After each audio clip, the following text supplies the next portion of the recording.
بہاولپور میں محرم الحرام کے موقع پر نواسۂ رسول صلی اللہ علیہ وآلہ وسلم کی قربانی کی یاد میں نکلنے والے جلسے جلوسوں کو کسی بھی ناگہانی آفت سے محفوظ رکھنے کے لیے آر پی او اور ڈی پی او بہاولپور کی ہدایات پر پنجاب پولیس کے ساتھ ساتھ آرمی اور پیٹرولنگ پولیس کی مدد سے بھی شہر کے داخلی اور خارجی راستوں پر سخت سے سخت ناکہ بندی کی گئی ہے، جس میں شہر میں داخل ہونے والی تمام گاڑیوں کی مکمل طور پر چیکنگ کی جا رہی ہے، جن میں موٹر سائیکل، کار اور پبلک ٹرانسپورٹ شامل ہیں، جبکہ ہیوی ٹرانسپورٹ کو شہر کے بیرونی رستوں سے گزارا جا رہا ہے۔ اس حوالہ سے ایس ایچ او تھانہ کینٹ کا کہنا ہے کہ آر پی او صاحب بہاولپور اور ڈی پی او صاحب کی ہدایت پہ جو شہر کے داخلی اور خارجی رستے ہیں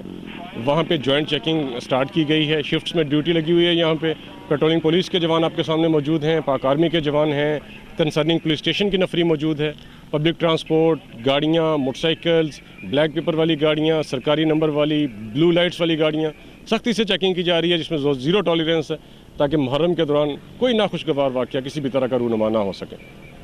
سیکورٹی کا مقصد ہے کہ محرم الحرام میں کوئی بھی ناخوشگوار واقعہ پیش نہ آ سکے۔ عرفان جمیل، سما، بہاولپور۔